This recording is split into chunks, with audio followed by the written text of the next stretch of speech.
Seja bem-vinda, seja bem-vindo ao nosso programa Mente Aberta aqui da Rede Super de televisão, Profetizando Vidas. E hoje vamos conversar com o pastor e escritor William Chaves.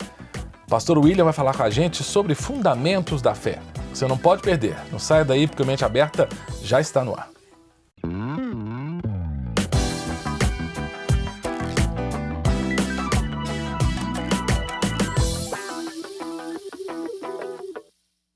Quero agradecer muito ao William por ter nos abençoado com a sua vinda aqui na Rede Super para falar sobre esse tema tão relevante e essencial, né, William? Que é a base e os fundamentos da fé cristã. Obrigado, querido. O Cássio, eu que agradeço o convite. É um prazer estar aqui com você e nesse tema que é tão relevante para a gente, né? Falar em fundamentos, né? O termo fundamento é o termo até da engenharia. É verdade. Pensar, eu gosto muito de construção. Pensar que a base, o fundamento de uma casa, de um prédio, ele é essencial para o resto da estrutura. E na fé cristã, como é que é isso? Na fé cristã tem o mesmo princípio, né? O nosso fundamento, a gente até vê isso no livro de Atos, capítulo 2, 42, vai dizer que a igreja ela está fundamentada, ela foi fundamentada, ela está, né, no fundamento dos apóstolos. Então, esse fundamento, ele começa ali em Cristo, que ele é a pedra angular, vem os apóstolos, a doutrina e tudo aquilo que vem a partir do crescimento da igreja, né? Então, da nossa fé, Cristo é o nosso principal fundamento. Uhum. Então, dele vem toda a estrutura, toda a base, todo o pilar para que a igreja se erga fundamentada nele. O William, nós vamos bater um papo sobre fundamentos da fé, mas eu não quero esquecer de um material que você fez, um livro que você fez muito interessante, sim. Falando do período em que Jesus esteve presente aqui conosco fisicamente, das estratégias que ele usou. Não é? Aquilo foi muito interessante, porque você é jornalista, não é isso? Você é publicitário, né? Você fez comunicação. Antes de falarmos dessa fé que foi fundamentada pelos apóstolos, né? Pelos profetas, sim. Vamos falar um pouquinho sobre Jesus. Né? Que é o nosso cabeça, né? Como é que foi a estratégia de Jesus? Porque você falou que você via estratégias publicitárias em Jesus, né? É isso mesmo. Porque eu sempre cresci num lar cristão e uma tia minha, que ela é teóloga, ela começou a me ensinar teologia desde os 14 anos. E aí quando chegou na fase de entrar na faculdade, aos 18 anos, eu fui fazer comunicação e eu percebi que muito do que era ensinado acerca de comunicação eu já havia visto na Bíblia, algo semelhante. Então eu comecei a anotar aquilo que eu achava semelhante com o que Jesus já havia feito. Eu falei, um dia eu vou fazer um livro disso. E aí escrevi o Anúncio do Evangelho, que eu falo como Cristo usou a comunicação para transmitir o Evangelho. Porque, Cássio, você repara que é uma mensagem que ela perdura há mais de 2000 anos. É, incrível. Então a gente que estuda e entende comunicação, nem toda mensagem tem esse potencial de durabilidade tão grande, né? Uhum. E sempre baseada na verdade, né? Sempre baseado, fidelizado naquela mensagem inicial que foi feita por Jesus e ela dura até hoje, né? Das estratégias contemporâneas, quais você pode assim dizer? Eu consigo identificar isso nas estratégias ou no Ministério Público de Jesus? Tem duas que eu acho bastante relevantes, por exemplo. Quando uma agência de publicidade ela recebe um job, um trabalho para ser feito, ela recebe junto um documento que é chamado de briefing, que é um documento inicial. Aquele documento ele vai nortear toda a campanha que vai ser feita. Então Jesus, lá em Lucas, no capítulo 4, ele pega um documento que é um pergaminho que ele leu lá, Isaías 53. Isso. E ali ele começa a sua estratégia de transmitir o Evangelho. Ou seja, o briefing dele era a própria Torá, era a própria Escritura. Então ele se baseou naquilo que ele ia fazer nas Escrituras, era o briefing de Jesus. Mas tem outro para o público ficar mais conceituado na ideia do livro. Por exemplo, existe um tipo de comunicação chamado a comunicação testemunhal, a publicidade testemunhal. Por exemplo, você quer lançar um tênis, e aí você chama um jogador famoso. Michael Jordan. Isso, Kaká, esses aí, para falar do seu tênis. Então, ele dá o testemunho que aquele tênis é bom, algo desse tipo, e ele coloca o testemunhal dele naquele produto, e aquele produto vai vender bastante, né?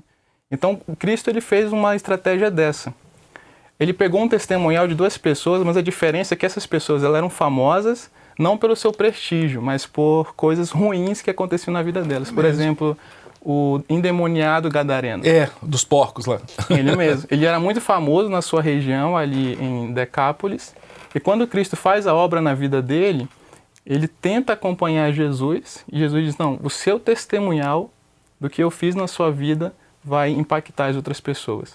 Como ele era alguém conhecido, alguém que tinha uma vida ali tenebrosa, quando as pessoas viram o testemunho dele de uma vida transformada, Cristo foi anunciado por meio dele, pelo testemunho dele. Então, nessa pegada, assim, a gente vê que era uma forma de comunicação. Cristo estava transmitindo o evangelho dessa maneira. E pensar na questão, né, da publicidade, há um timing, né? As agências de publicidade, elas sabem o momento de lançar um produto, o momento de esconder. Eu estava lembrando de João 2, lá porque esse texto sempre me incomodou, quando Jesus, na multiplicação, na transformação da água em vinho, né? Que para mim também é uma pegada ali. Sem dúvida. Né? Eu coloco no livro Você também. Você coloca? Coloco no livro também como... existe o chamado o teaser, né? Que Jesus que existe na publicidade, é aquela mensagem antecipada para revelar um produto. Então, na verdade, o teaser de Jesus ele foi João Batista, um pouco antes. Então, João Batista ele traz aquela inspiração de algo novo que está por vir, que é o teaser, que é o próprio Cristo. E aí Cristo ele traz o seu primeiro milagre, né? A sua primeira aparição, que é o milagre da transformação da água em vinho. Então ali é o inaugural. É como se fosse a primeira mensagem de que algo novo estava chegando, e que seria transformador. Eu acho interessante também, pensando, porque assim que falta o vinho, Maria procura Jesus. E Jesus falou, calma, mulher, ainda não é chegada a minha hora. Parece que tem bem isso também, né? No momento certo. Jesus, o pessoal tem um ditado popular que diz assim, que Deus tarda, mas não falha. Né? Eu já ouvi dizer que assim, Deus não tarda, Deus tem o timing certo. Deus não está atrasado nem adiantado. Isso, né? Porque na hora de proclamar, a coisa é feita. Até a Escritura vai dizer depois que na plenitude dos tempos ele veio, ou seja, no momento exato, né? Ali quando a mente humana ela já estava adequada para receber aquilo que Cristo ia falar, pela transformação da filosofia com os gregos, também pela política com os romanos, e a evolução também da fé judaica, né? Isso. Então todo esse contexto foi o momento exato para que Cristo pudesse anunciar o Evangelho. E os fundamentos da fé cristã se estruturam então nesse contexto, desse tripé que você falou, né? Também. Quais são as bases da fé cristã, os fundamentos da fé cristã que foram estruturados no primeiro século, imagino? No primeiro século, sem dúvida. Eu costumo sempre chegar naquela parte mais avançada, quando a igreja ela se inaugura ali com a descida do Espírito Santo. Atos 2. Atos 2, né? E aí a Bíblia vai dizer que perseveravam na doutrina dos apóstolos, na comunhão, no partir do pão e nas orações. Sim. Então esses são os 4 pilares de uma igreja centralizada em Cristo. Né? Então, uma igreja que foge de um desses padrões, ela precisa rever os seus conceitos. Né? Então, essa fundamentação dos apóstolos e profetas também, né, que diz respeito ao Antigo Testamento, é a base doutrinária da igreja. Nós estamos fundamentados no que Cristo fez e também no decorrer da doutrina que foi estipulada pelos apóstolos. Então, mediante isso, a nossa fé ela é baseada nessa doutrina que a gente encontra unicamente na palavra de Deus. Então, esse fundamento ele inicia basicamente nesses princípios que os apóstolos começam a estipular ali no decorrer do primeiro século. Você mencionou 4 pilares. 4 pilares. O primeiro... Que perseveravam na doutrina dos apóstolos. Essa doutrina dos apóstolos... Porque esse é Atos capítulo 2:42, exatamente. Então está no início do livro de Atos. Isso. Eu fico pensando, o que era escritura, o que era a doutrina dos apóstolos? Porque não havia ainda registro escrito, né? Isso mesmo. Como é que eles perseveravam na doutrina? Como é que era o processo? É muito interessante isso, porque não havia a Bíblia que nós conhecemos antes, né? Então os apóstolos, assim como Cristo, eles eram fundamentados nos profetas no Antigo Testamento. Então, no decorrer desse fundamento dos profetas, alinhado ao ensinamento de Cristo, surge a nova doutrina, que hoje nós conhecemos, que é o Novo Testamento. Então, eles pegam esse ensinamento. Um exemplo muito grande é que quando o Espírito Santo vem, Pedro ele se levanta e ele diz, olha, nós não estamos embriagados. O que está acontecendo hoje é o que foi profetizado pelo profeta Joel. Ou seja, ele está fundamentando... Link, né? Isso mesmo. Está linkando e fundamentando o que está acontecendo ali nas Escrituras. Ele fundamenta, não é algo aleatório. Sim, o que está acontecendo aqui é bíblico, está registrado. E a partir dali, fundamentado nos profetas, ele começa a sua fundamentação naquilo que Cristo também já havia ensinado para ele. Então, no primeiro momento, foi baseado na oralidade. Isso mesmo. Mas assim, logo também, os registros, porque Paulo começou a escrever, João, não é? Houve, no decorrer de que as igrejas começaram a ser plantadas ali na Ásia Menor e no decorrer também de Jerusalém, começou a haver essa necessidade, principalmente do apóstolo Paulo, em começar a escrever as suas cartas para apoiar as igrejas, né? Então ele plantava as igrejas e saía para uma outra localidade para plantar outra igreja. Então a igreja que ficou, às vezes ela tinha algumas dúvidas. Sim. Então Paulo, no desejo de ajudar a igreja a resolver os seus problemas, ele escrevia as suas cartas, né? Então aí começa a se redigir os primeiros documentos para que a igreja começasse a ter o seu fundamento ali bíblico, né? É claro que eles não imaginavam que isso se tornaria o nosso Novo Testamento. Sim, né? Isso sim. vai acontecer 300 Eles não anos tinham depois. consciência, né, de que... Mas ali o documento já estava sendo formalizado. Né? Então, dos fundamentos da fé, nós estamos tratando primeiro da doutrina... A doutrina dos apóstolos, né? A gente pode dizer que a gente é uma igreja apostólica? É uma igreja apostólica, sem dúvida. Quer dizer, é para ser, né? Sim. O ideal é para ser. Como a gente sempre tem aquela brincadeira que a igreja, ela sempre foi católica, porque ela é universal. Sim. Ela sempre foi apostólica, porque nós estamos fundamentados nos apóstolos. Mas o problema começou quando ela se tornou romana, né? Porque aí já é uma outra história. Mas o problema de ter sido romana? O problema de ter sido romana é porque os fundamentos dos apóstolos começou a serem distorcidos a partir meados do século IV, ali quando a igreja começou a criar novas doutrinas que já não eram mais baseadas nas doutrinas dos apóstolos. Foi depois de Constantino que você está... Depois de Constantino, isso mesmo. Constantino coloca ali a igreja como fazendo parte do governo romano, se torna romana por conta disso.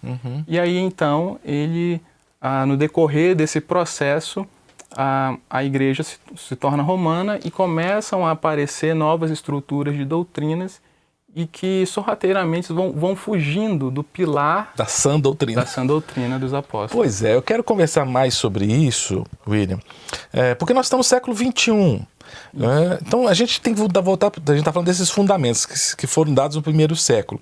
Quando é que a gente se perdeu desse fundamento, por exemplo, da doutrina? E os outros 3 pilares que eu quero que a gente converse? Com certeza. Nós vamos falar mais sobre esse assunto depois do intervalo. É muito rápido, a gente vai e volta já com o programa Mente Aberta.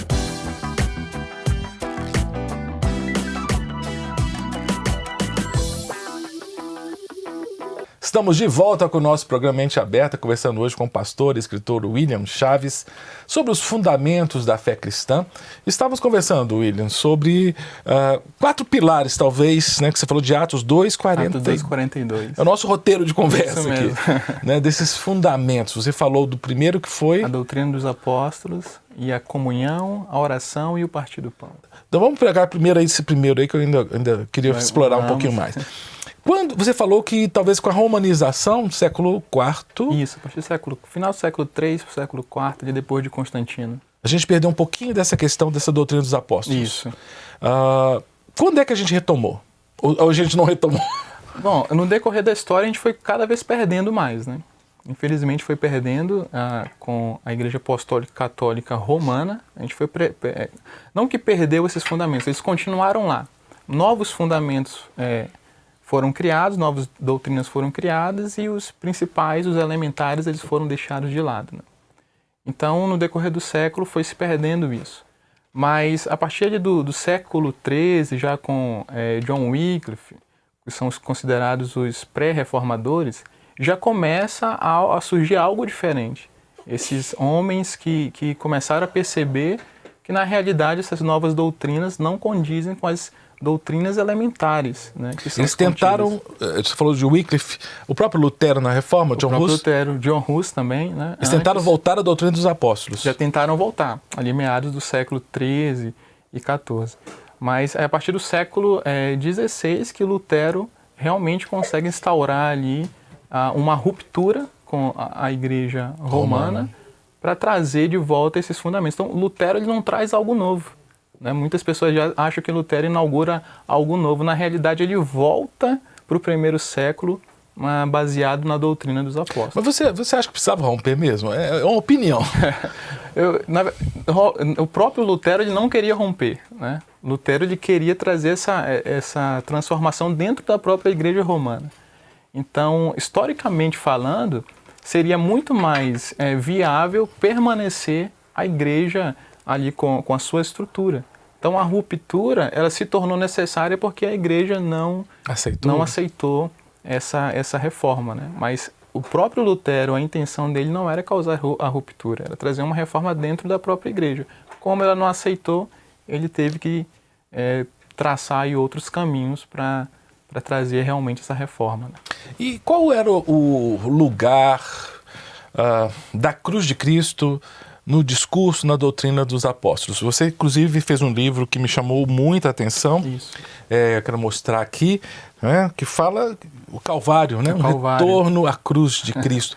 Porque o que eu percebo é que no século XXI os nossos púlpitos, eles não contemplam muito essa mensagem da cruz. Isso mesmo. Mas me parece que no primeiro século era uma fala recorrente no discurso dos apóstolos, muito né? recorrente, né? A gente vê o próprio apóstolo Paulo, que ele sempre vai tratar desse tema, volta e meia, ele volta para o tema da cruz.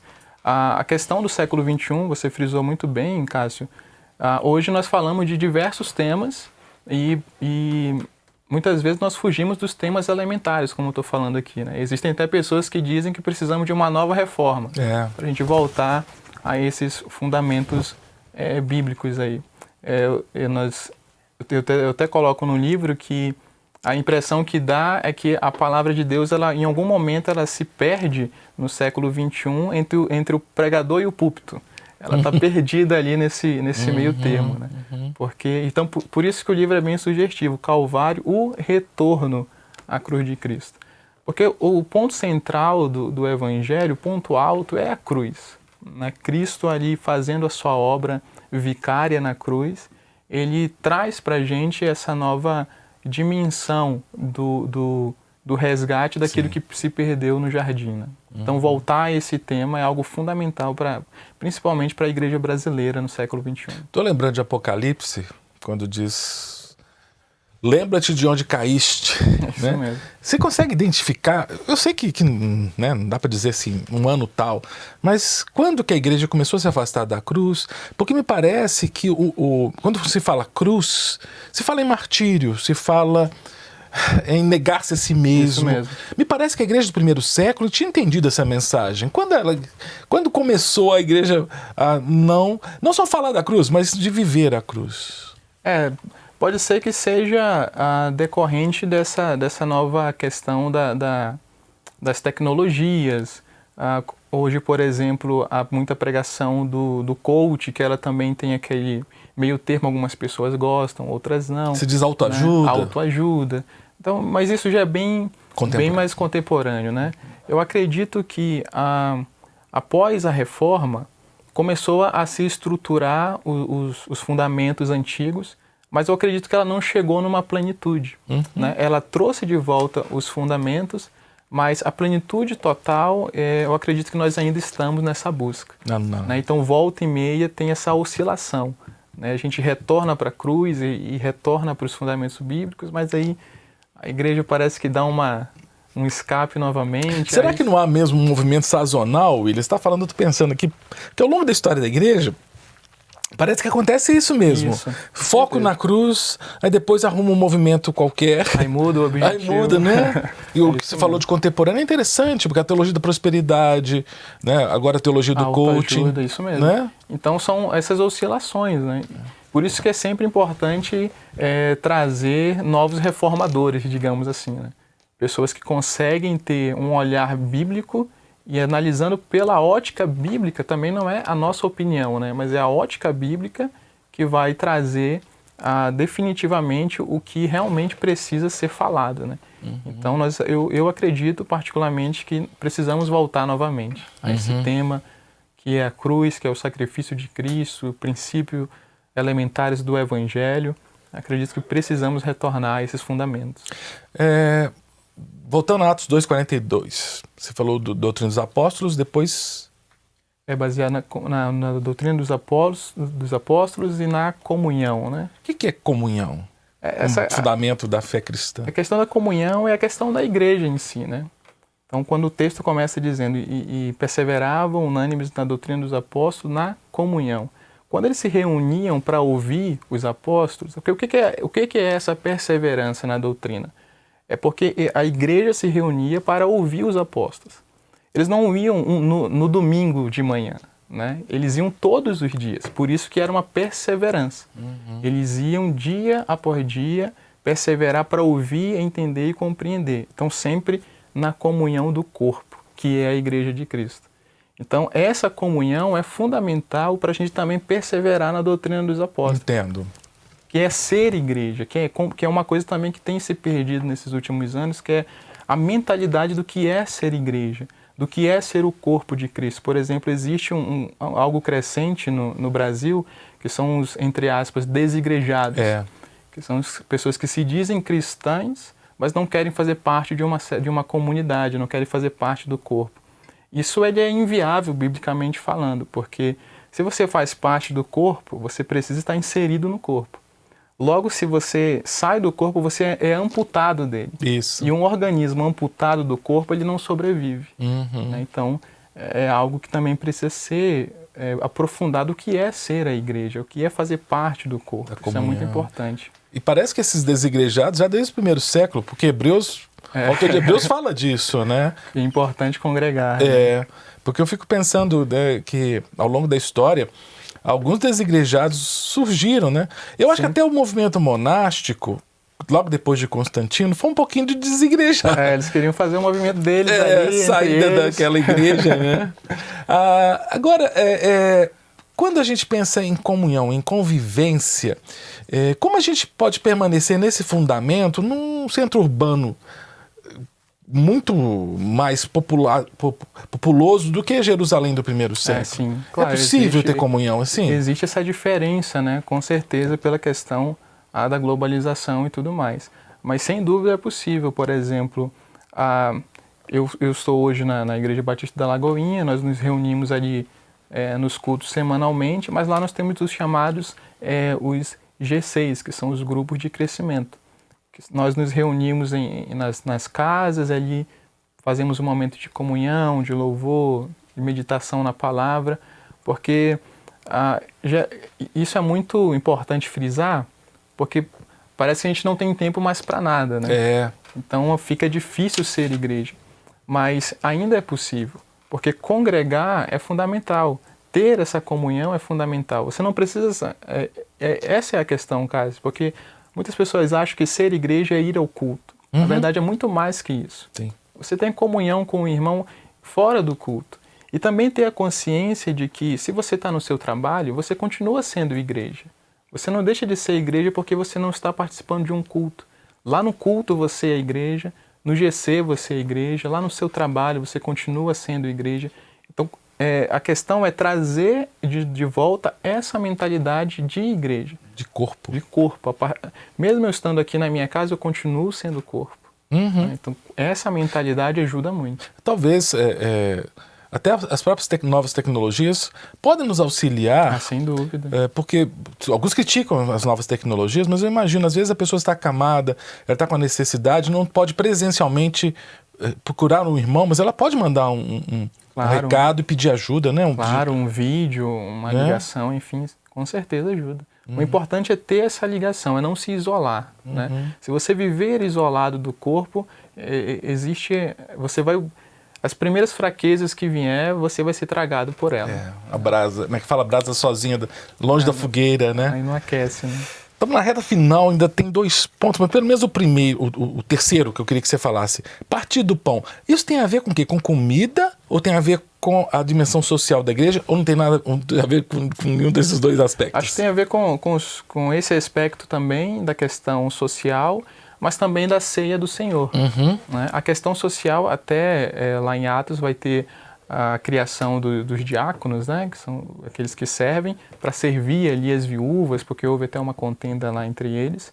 Então é estipulado isso para que haja ali essa questão social de ajudar os necessitados. Mas também diz respeito à ceia do Senhor, né, que, por exemplo, analisando isso, Cássio, a gente observa que a fé cristã ela tem pelo menos 3 pilares de fundamento, como nós estamos falando aqui, que eu posso citar, que é a oração, né, o jejum e também a congregar, né, a comunhão. Mas também a ceia do Senhor, ela está nesse pilar. Né? Então, participar da ceia... Eucaristia, como diz a Igreja Romana, né, a Eucaristia. Então, comungar da ceia do Senhor também é um pilar fundamental dos apóstolos, ensinado pelos apóstolos. Tem igreja que faz todo culto tem ceia. Todo culto tem ceia, né? E era o que acontecia também na igreja do primeiro século, né? Ô, William, que pena que acabou o tempo, a conversa tá boa. Quando começou a ficar bom... Quero agradecer demais, William Chaves, por ter vindo aqui ao Mente Aberta, viu, querido? Cássio, eu que agradeço e qualquer coisa estamos à disposição. Isso, te espero também no bate-papo. Vamos lá. Conversar mais um pouquinho com a gente. Quero agradecer você que assistiu essa conversa tão edificante e gostosa com o pastor e escritor William Chaves. Que Deus te abençoe e te guarde. Continue aqui na Rede Super, profetizando vidas com o nosso programa Mente Aberta. Até o próximo.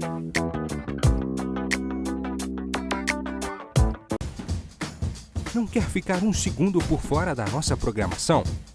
Agora você pode nos acompanhar através das plataformas digitais. Não perca tempo. Acesse, curta e siga-nos. Fique por dentro de tudo o que acontece por aqui. Rede Super, inspirando você.